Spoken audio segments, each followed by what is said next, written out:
إن الحمد لله نحمده ونستعينه ونستغفره ونعوذ بالله من شرور أنفسنا ومن سيئات أعمالنا من يهده الله فلا مضل له ومن يضلل فلا هادي له وأشهد أن لا إله إلا الله وحده لا شريك له وأشهد أن محمدا عبده ورسوله أما بعد فإن خير الحديث كتاب الله وخير الهدي هدي محمد صلى الله عليه وسلم وشر الأمور محدثاتها وكل محدثة بدعة وكل بدعة ضلالة وكل ضلالة في النار أعوذ بالله من الشيطان الرجيم وما خلقت الجن والإنس إلا ليعبدون۔ محترم حاضرین،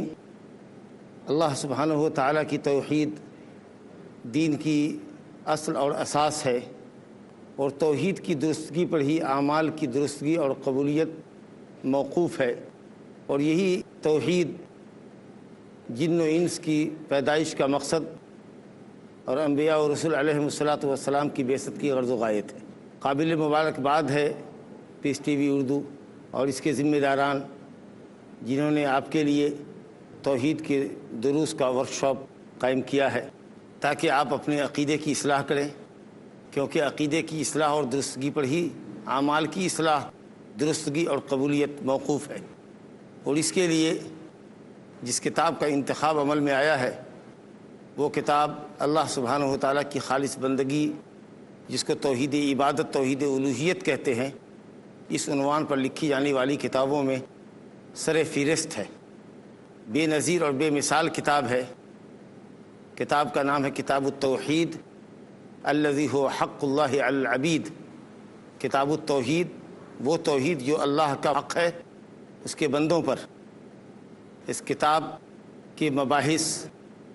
اور اس کے ابواب اور اس کے چیپٹرز پر گفتگو کرنے سے قبل مناسب معلوم ہوتا ہے کہ صاحب کتاب کا مختصر تعارف کر دیا جائے اور کتاب کا منہج اور پیٹرن کیا ہے وہ آپ کے سامنے لایا جائے تاکہ آپ کی دلچسپی کتاب میں انشاءاللہ قائم رہے۔ اس کتاب کے مؤلف 12ویں صدی کے عظیم مصلح اور مجدد الامام الشیخ محمد ابن عبد الوہاب ابن سلیمان ابن علی ابن محمد ابن احمد ابن راشد الوہیبی التمیمی رحمہ اللہ ہے۔ شیخ محمد بن عبد الوہاب بن سلیمان التمیمی قبیلہ بنو تمیم سے تعلق رکھتے ہیں۔ اس قبیلے کے تعلق سے صحیحین میں روایت ہے جس کے راوی حضرت ابو ہریرہ رضی اللہ عنہ ہیں، کہتے ہیں کہ نبی صلی اللہ علیہ وسلم سے میں نے قبیلہ بنو تمیم کے متعلق 3 باتیں سنی جن کی وجہ سے میں قبیلہ تمیم سے ہمیشہ محبت رکھتا ہوں۔ رسول اللہ صلی اللہ علیہ وسلم نے فرمایا ہم اشد امتی علی الدجال، قبیلہ بنو تمیم کے لوگ میری امت کے وہ لوگ ہیں جو دجال پر سب سے سخت ہیں۔ اور جب قبیلہ بنو تمیم کے صدقات آئے تو آپ نے فرمایا کہ یہ ہماری قوم کے صدقات ہیں، گویا قبیلہ بنو تمیم کو آپ نے اپنی قوم فرمایا۔ اور اسی قبیلے کی ایک لونڈی ماں عائشہ رضی اللہ عنہا کی ملکیت میں تھی، تو نبی صلی اللہ علیہ وسلم نے فرمایا اعتقیھا فإنھا من ولد اسماعیل، اس لونڈی کو آزاد کر دو کیونکہ یہ اسماعیل کی اولاد تھی۔ اس اہم نامی گرامی قبیلے سے صاحب کتاب الامام المجدد شیخ محمد بن عبد الوہاب بن سلیمان التمیمی رحمہ اللہ کا تعلق ہے۔ شیخ کی پیدائش سن 1115 ہجری مطابق 1703 عیسوی مقام عیینہ میں، جو ریاض سے قریب ایک شہر ہے 100 کلومیٹر کے فاصلے پر، وہاں آپ کی ولادت ہوئی۔ ماشاءاللہ علمی گھرانے میں آپ نے آنکھیں کھولی۔ آپ کے والد شیخ عبد الوہاب ابن سلیمان التمیمی رحمہ اللہ بڑے فقیہ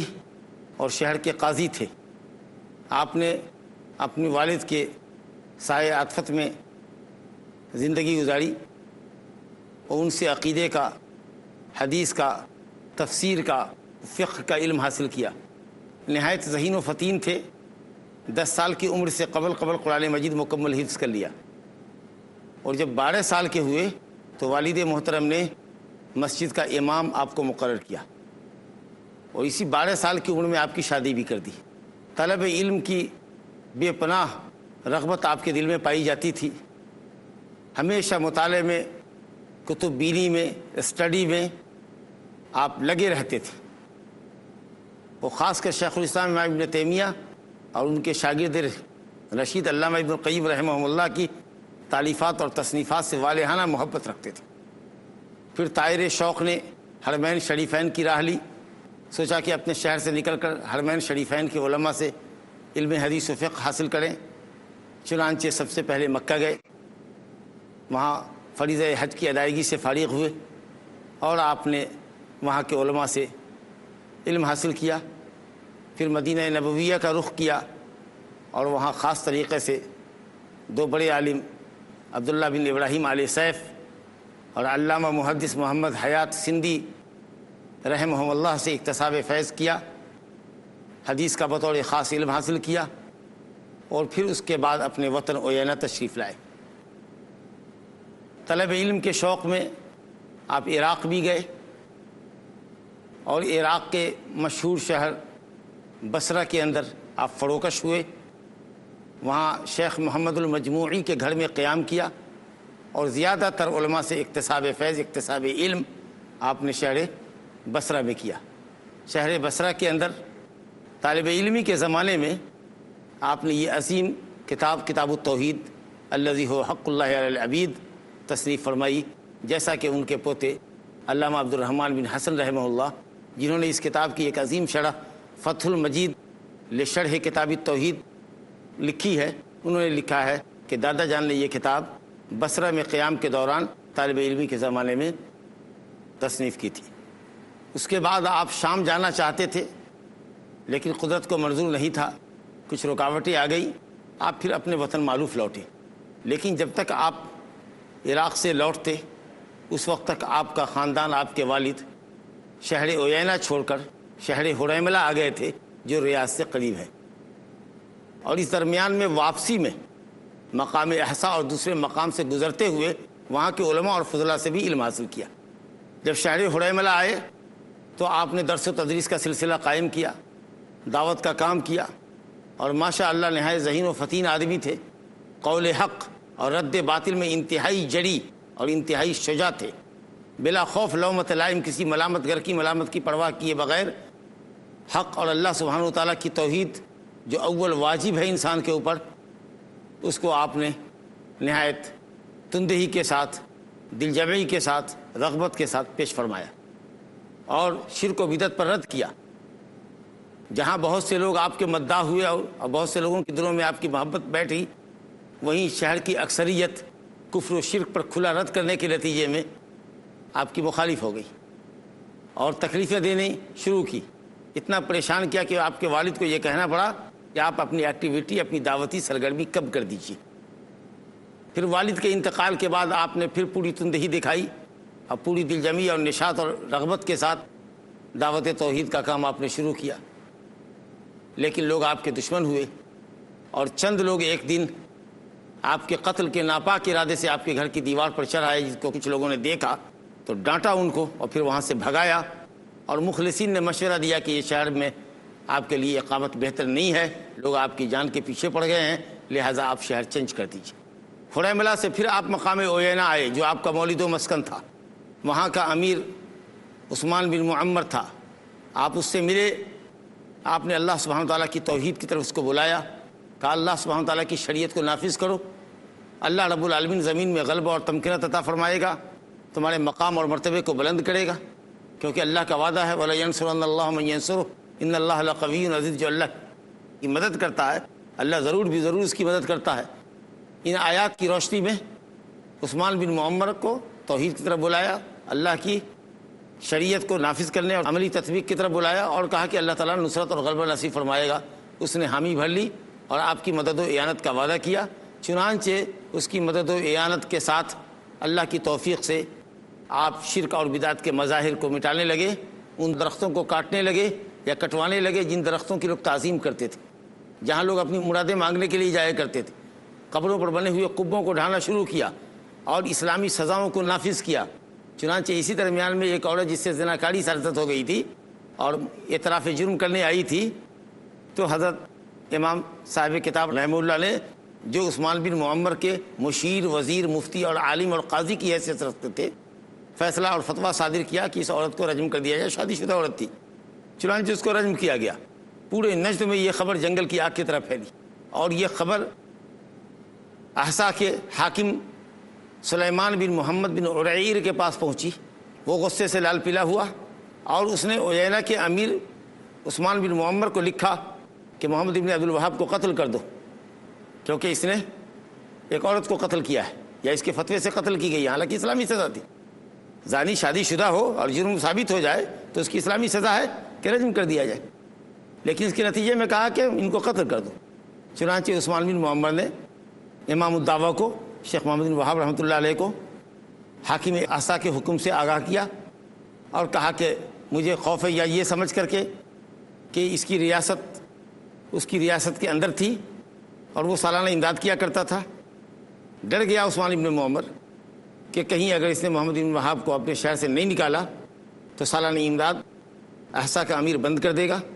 ہو سکتا ہے کہ فوجی کارروائی بھی کرے اور ذلیل و رسوا کرے۔ اس لیے امام محمد بن وہاب رحمۃ اللہ علیہ سے کہا کہ آپ شہر عیینہ چھوڑ دیجیے۔ آپ کہا ٹھیک ہے، لیکن ایک فارسی کو آپ کے پیچھے لگایا اور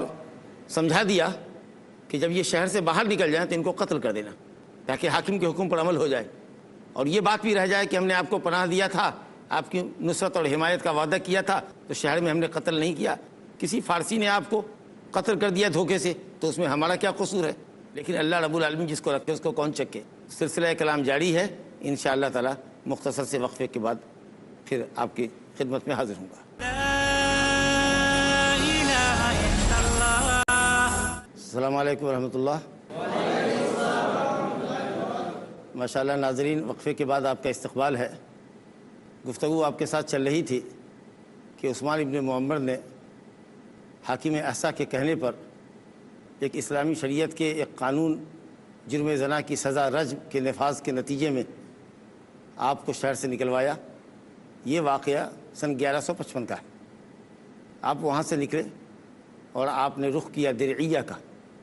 یہ شہر بھی ریاض سے قریب ہے، 100 کلومیٹر کے اندر ہی میں۔ وہاں کے حاکم تھے امام محمد بن سعود رحمہ اللہ۔ درعیہ میں آپ نے قیام اپنے ایک شاگرد علی عبد الرحمن ابن سویلم کے پاس کیا۔ شاگرد نے بڑی تکریم سے آپ کو گھر میں بٹھایا۔ لوگوں کو معلوم ہوا کہ شیخ امام آئے ہوئے ہیں، تو وفد کی شکل میں جا کر آپ سے ملاقات کرتے تھے، آپ سے استفادہ کرتے تھے، یہاں تک کہ امیر درعیہ امام محمد بن سعود رحمہ اللہ بھی تشریف لائے، ملاقات کی، دعا سلام کے بعد آپ کے آنے کی غرض پوچھی، آپ کی دعوت کا لب لباب جانا، مقصد کیا ہے، کیسی دعوت ہے۔ آپ نے اللہ سبحانہ وتعالیٰ کی دعوت توحید ان کے سامنے رکھی، اور ملک میں پھیلی ہوئی بدامنی، دین سے دوری کے نتیجے میں انارکی اور بدعقیدگی کے نتیجے میں روزمرہ آنے والی آفتوں کا ذکر کیا، اور امیر سے عرض کیا کہ اگر آپ اللہ کے دین کی نصرت و حمایت کر دیں اور اللہ کی شریعت کو نافذ کریں اور توحید کی دعوت کو پھیلانے میں آپ ہماری مدد کریں تو ہم اللہ رب العالمین کے وعدے کی روشنی میں آپ سے وعدہ کرتے ہیں کہ اللہ رب العالمین آپ کو اور آپ کی اولاد و احفاد کو، آپ کی ذریت کو زمین میں غلبہ نصیب فرمائے گا اور دنیا اور آخرت کی سعادت سے بہرور کرے گا۔ امام محمد بن سعود کے سینے کو اللہ نے کھول دیا، حضرت امام سے وعدہ کیا۔ دونوں اماموں نے، امام محمد بن سعود اور امام محمد بن وہاب رحمہ اللہ نے ایک دوسرے کے ہاتھ پر بیعت کی۔ یہ بیعت سن 1158 میں تھی۔ یہ گویا پہلی سعودی حکومت کی بنیاد پڑی تھی، اور پہلی مرتبہ سیف اور قلم، امام محمد بن سعود کی تلوار اور امام محمد بن وہاب رحمہ اللہ کا قلم اور آپ کی زبان اکٹھا ہوئی، اور اس کے بعد جب دعوت دین پھیلائی گئی اور توحید کی دعوت عام کی گئی تو ماشاء اللہ چند سالوں کے اندر ہی پورا نجد توحید کی آواز سے گونج اٹھا اور شرک کے مظاہر ختم ہو گئے، اور اللہ رب العالمین نے محمد بن سعود کو پورے نجد کا حکمراں بنا دیا۔ ان کے انتقال کے بعد دعوت توحید کی راہ میں زبردست مدد ان کے صاحبزادے امام مجاہد عبدالعزیز بن محمد بن سعود نے کی، اور انہوں نے بھی شیخ کی دعوت کو پھیلانے میں پوری صلاحیت صرف کر دی اور پوری فوجی مدد کی۔ اس کے بعد شیخ عبدالعزیز امام عبدالعزیز کے بعد ان کے صاحبزادے سعود بن عبدالعزیز بن محمد بن سعود نے بھی زبردست تعاون کیا، یہاں تک کہ اس زمان میں پورا جزیرہ عرب کے اوپر سعودی حکومت قابض ہو گئی، اور توحید کا پھریرا پورے جزیرہ عرب کے اوپر یمن کے بعض علاقوں سے لے کر کے اور دمشق کے علاقے تک، ملک شام تک پوری حکومت، حرمین شریفین وغیرہ سب کے سب سعودی حکومت کے اندر آ گئے، اور اس طریقہ سے الحمدللہ شرک کی جڑ کٹ گئی جزیرۃ العرب سے، اور ایک مرتبہ پھر جزیرہ عرب جو جاہلیت اولیٰ کی طرف قبل الاسلام کی جاہلیت کی طرف جا رہا تھا وہ پھر سے ٹریک پر آ گیا، اور اللہ سبحانہ و تعالیٰ کی توحید پر لوگ گامزن ہوئے۔ الحمدللہ شیخ محمد بن وہاب رحمۃ اللہ علیہ نے اپنی دعوت کے ثمرات اور اس کے اچھے نتائج اپنی آنکھوں سے دیکھے۔ شرک مٹ چکا تھا اور ہر جگہ پڑھنے پڑھانے کا سلسلہ چل پڑا تھا، اور بڑے بڑے علماء فضلاء جن میں آپ کے ابنا بھی تھے، آپ کے شاگردان بھی تھے، علماء کی ایک بڑی تعداد آپ کے سامنے موجود تھی جو علم اور دعوت کا کام اور توحید کا کام پوری تندہی سے کر رہی تھی۔ یہ تمام ثمرات اور اچھے نتائج کو دیکھنے کے بعد کوئی 91 سال کی عمر میں شیخ رحمۃ اللہ علیہ سن 1206 ہجری مطابق 1792 عیسوی کے اندر انتقال کیا۔ اللہ رب العالمین آپ کے مقام کو اعلیٰ علیین میں بلند فرمائے، نبی کریم صلی اللہ علیہ وسلم کی رفاقت نصیب فرمائے۔ ان چند کلمات کے بعد جو صاحب کتاب اور ان کی دعوت کے اچھے اثرات کے تعلق سے تھی، اب ہم آپ کے سامنے کتاب کا ریویو پیش کرتے ہیں، مختصر کتاب کا پیٹرن اور منہج کیا ہے۔ تو یہ کتاب جیسا کہ آپ نے اس کے عنوان سے جانا کہ یہ کتاب اللہ سبحانہ تعالیٰ کی توحیدی عبادت کے بیان میں ہے، کہ عبادت صرف اللہ کا حق ہے اور اسی کے لیے اللہ نے مخلوقات پیدا کی ہے۔ تو اللہ سبحانہ و تعالیٰ کا یہ حق جو اس کے بندے پر ہے، سب سے پہلا اور سب سے اہم حق ہے کہ بندے صرف اللہ کی بندگی کریں بلا شرکت غیرے، کسی کو اس کی بندگی میں شریک نہ کریں۔ اس موضوع پر یہ کتاب ہے، اور اس کتاب میں ایک مقدمہ اور 66 ابواب ہے، 66 چیپٹرز ہیں، جو صاحب کتاب نے قرآن مجید کی کسی آیت پر یا کسی صحیح حدیث پر یا اہل سنت والجماعت کے کسی متفق علیہ عقیدے کے اوپر عنوان قائم کیا ہے، باب لگایا ہے۔ تو باب کا عنوان یا تو کسی آیت پر ہے یا کسی صحیح حدیث پر ہے یا اہل سنت والجماعت کے متفق علیہ عقیدے کے اوپر، اور اس کے ضمن میں باب کے ضمن میں باب سے متعلق آیات ذکر کی ہیں اور چند حدیثیں ذکر کی ہیں، اور اس کے بعد صحابہ اور تابعین کے اور سلف علماء کے اقوال پیش کیے ہیں، اور پھر کتاب اللہ کی آیات، احادیث نبویہ اور آثار سے جو فوائد مستنبط ہوتے ہیں، جو مسائل مستنبط ہوتے ہیں، اس کو انہوں نے پھر آخر میں بیان کیا ہے۔ اور یہ بڑی عظیم کتاب ہے، قرآنی آیات کا کثرت سے استعمال کیا ہے اور حدیثیں بھی کچھ کم نہیں ہے۔ الحمدللہ اس 66 ابواب کے اندر کل 124 حدیثیں اور 2 حدیث مکرر آئی ہے 2 مقام پر، تو یہ ملا کر 126 حدیثیں ہوتی، اور جس میں تقریباً نصف حدیثیں صحیح ہیں کی، صحیح بخاری اور مسلم کی یا بخاری اور مسلم میں سے کسی ایک کی 61 حدیثیں، ایگزیکٹلی 61 حدیثیں، 61 حدیث صحیح بخاری مسلم یا دونوں میں سے کسی ایک کتاب کی، اور 55 حدیثیں صحیح ہیں کے علاوہ دیگر کتب احادیث کی ہیں، ترمذی، ابو داؤد، نسائی، ابن حبان وغیرہ وغیرہ، اور وہ سب کی سب حسن یا صحیح ہیں۔ اس طریقے سے صرف 8 حدیثیں بچتی ہیں جن کی صحت اور ضعف کے اندر کہ حدیث صحیح ہے کہ ضعیف ہے اہل علم کا کلام ہے، کچھ علماء صحیح کہتے ہیں، کچھ علماء ضعیف کہتے ہیں، لیکن ایسی کوئی ایک روایت بھی اس پوری کتاب میں، بلکہ میں یہ کہوں تو مبالغہ نہیں ہوگا کہ شیخ الاسلام محمد بن وہاب کو اللہ رب العالمین نے فن حدیث میں ایسا دسترس دیا تھا اور ید طولہ حاصل تھا، ماہر فن تھے، کہ نہ صرف اس کتاب التوحید میں بلکہ کسی کتاب میں کوئی ایک ایسی روایت ذکر نہیں کیا جس کے ضعف کے اوپر امت کے علماء متفق ہوں، یا جو حدیث منکر ہو، موضوع ہو، گھڑی ہوئی حدیث ہو، اس طرح کی حدیثوں کو کبھی استدلال میں پیش نہیں کیا۔ ہاں ایسی روایتیں ہیں جن کی سند میں بعض علماء نے کلام کیا ہے، کچھ نے صحیح کہا ہے، کچھ نے ضعیف کہا ہے، اگرچہ تحقیق کے بعد معلوم ہوتا ہے، علماء کے اقوال کا تجزیہ اور اس کو انالائسس کرنے کے بعد کہ حدیث ضعیف ہے، لیکن شدید ضعیف یا منکر یا موضوع یا باطل ایسی کوئی روایت نہ اس کتاب میں ہے اور نہ شیخ الاسلام محمد بن وہاب رحمہ اللہ کی کسی دوسری کتاب کے اندر ہے۔ تو یہ ہے کتاب کا منہج، اور اس میں جو عنوان ہے وہ کتاب التوحید کے عنوان کے تحت چند آیتیں آئی ہیں۔ اس کو ہم مقدمہ سمجھیں کتاب کا، کہ اس میں کتاب کا عنوان وہ متعین کریں کہ یہ کتاب کس عنوان پہ لکھی گئی ہے، اور اس کے بعد باقاعدہ باب کے تحت 66 ابواب آئیں گے جس کے اوپر گفتگو انشاءاللہ تعالی ہوئے گی۔ تو الحمدللہ اس طریقہ سے یہ کتاب بہت ہی نیٹ کلین کتاب اور خالص قرآن اور سنت کے دلائل پر مبنی کتاب ہے۔ کتاب التوحید الذی هو حق اللہ علی العبید، وہ توحید جو اللہ کا اس کے بندے پر حق ہے، جس کے لیے اللہ نے بندے کو پیدا کیا ہے، وہ حق کیا ہے۔ پہلی آیت کے طور پر صاحب کتاب نے مقدمے کے اندر جو کتاب التوحید کے عنوان سے مقدمہ لکھا ہے، اس کے اندر پہلی آیت سورہ ذاریات کی آیت نمبر 56 ذکر کی ہے۔ اللہ رب العالمین فرماتا ہے وَمَا خَلَقْتُ الْجِنَّ وَالْإِنسَ إِلَّا لِيَعْبُدُونَ، میں نے جن و انس کو، رب العالمین فرماتا ہے کہ میں نے جن و انس کو نہیں پیدا کیا مگر اپنی بندگی کے واسطے، صرف اس لیے کہ وہ میری عبادت کریں۔ اس آیت میں آپ نے سمجھا کہ جن و انس کی تخلیق کا مقصد صرف اللہ سبحانہ و تعالیٰ کی بندگی، خالص بندگی، اور اسی لیے اس نے بندوں کو پیدا کیا، پیدا ہی اس لیے کیا ہے کہ وہ صرف اسی کی بندگی کرے۔ اگر کوئی شخص اللہ کی بندگی کرتا ہے اور اللہ کے علاوہ دوسروں کی بھی بندگی کرتا ہے، اس کا مطلب یہ ہے کہ وہ اپنے پیدائش کے مقصد سے، اپنی تخلیق کے مقصد سے ہٹا ہوا ہے۔ اللہ نے اس کو پیدا کیا تھا صرف اپنی عبادت کے لیے۔ اللہ بندوں کو روزی دیتا ہے اس لیے کہ بندے صرف اللہ کی بندگی کریں، لیکن یہ بہت بڑی ناانصافی اور بہت بڑا ظلم ہے کہ انسان اللہ رب العالمین کا پیدا کردہ ہے اور اللہ رب العالمین کی طرف سے انسان کو روزی ملتی ہے، لیکن وہ شکر گزاری دوسرے کی کرتا ہے یا اللہ تعالیٰ کی بندگی میں دوسرے انبیاء اولیاء کو شریک کرتا ہے۔ تو یہ آیت بتاتی ہے کہ مقصد تخلیق انس و جن کا صرف اللہ سبحانہ وتعالیٰ کی بندگی، الا لیعبدون۔ لیعبدون کا معنی یہ ہے کہ لوگ صرف اللہ کی بندگی کریں بلا شرکت غیری، اور بندگی کہتے ہیں اللہ سبحانہ وتعالیٰ کے اوامر کی بجاوری کو اور منہیات سے اجتناب کرنے کو۔ جن کاموں کے کرنے کا اللہ نے حکم فرمایا ہے ان کاموں کو اللہ سبحانہ وتعالیٰ کی رضا اور خوشنودی کے لیے بجا لایا جائے، اور جن کاموں سے اللہ نے روکا ہے ان کاموں سے رکا جائے۔ تو لیعبدون کا مطلب لیوحدون، تاکہ مجھ کو میری بندگی میں اکیلا سمجھیں، اور لیعبدون کا مطلب لیامرہم وانہاہم، تاکہ میں ان کو حکم دوں اور کچھ چیزوں سے روکوں تاکہ وہ میرے اوامر کو بجا لائیں اور میری منع کردہ چیزوں سے باز رہیں۔ یہ پیدائش کا مقصد ہے، عبادت۔ اللہ نے پیدا کیا، پیدا کرنا اس کا کام ہے، عبادت کرنا ہمارا کام ہے۔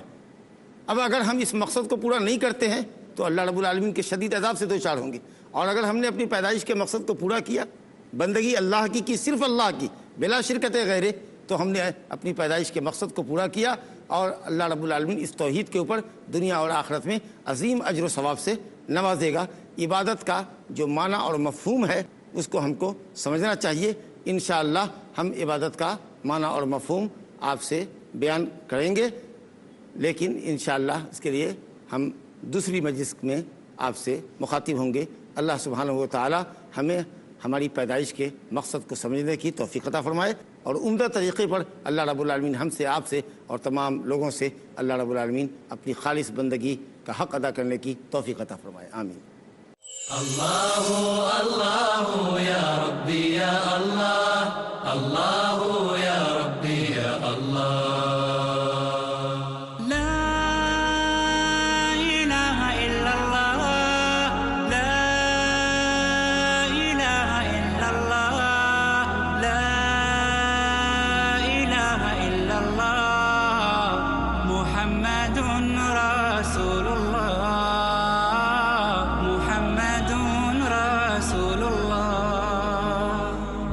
أرجو رضاك يا الله، أنت الرحيم يا الله، هبني عطاك يا الله، أنت الكريم